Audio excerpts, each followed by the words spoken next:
Assalamualaikum warahmatullahi wabarakatuh. Saya Yesi Amanda, NPM 208110029, akan menjelaskan tentang kesadaran. Apa itu kesadaran? Secara harfiah, kesadaran sama artinya dengan mawas diri atau awareness. Kesadaran juga bisa diartikan sebagai kondisi di mana seseorang individu memiliki kendali penuh terhadap stimulus internal maupun eksternal.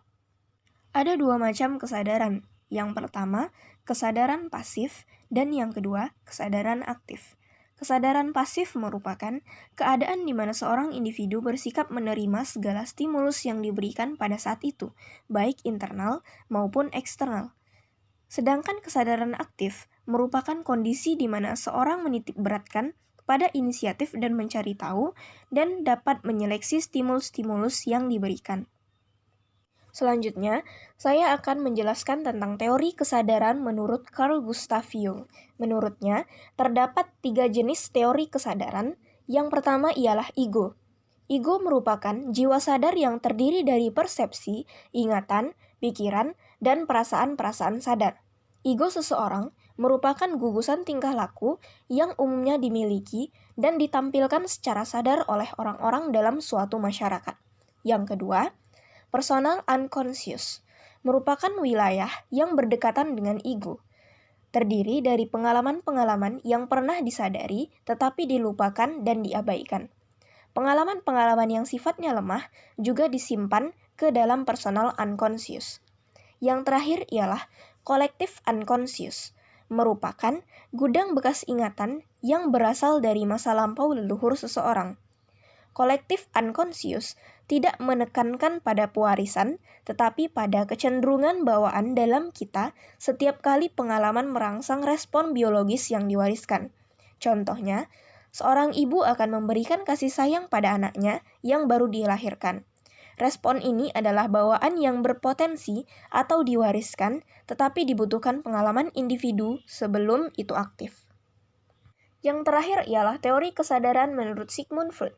Ia menjelaskan bahwa alam sadar ialah satu-satunya bagian yang memiliki kontak langsung dengan realitas. Terkait dengan alam sadar ini adalah apa yang dinamakan oleh Freud sebagai alam prasadar atau preconscious mind, yaitu jembatan antara conscious dan unconscious yang berisikan segala sesuatu yang mudah dipanggil ke alam sadar, seperti kenang-kenangan yang walaupun tidak kita ingat ketika kita berpikir, tetapi dapat dengan mudah dipanggil lagi, atau sering disebut kenangan yang sudah tersedia atau available memory. Alam bawah sadar atau unconscious mind merupakan bagian yang paling dominan dan penting dalam menentukan perilaku manusia. Freud mengatakan bahwa alam bawah sadar adalah sumber dari motivasi dan dorongan yang ada dalam diri kita. Namun anehnya, menurut Freud, kita sering terdorong untuk mengingkari atau menghalanginya naik ke alam sadar. Freud mengembangkan struktur mind di atas dengan mengembangkan mind apparatus yang terdiri dari 3 bagian, yaitu ID, ego, dan superego. ID merupakan struktur paling mendasar dari kepribadian, tidak disadari, dan bekerja menurut prinsip kesenangan dengan tujuan sebagai pemenuhan kepuasan yang segera.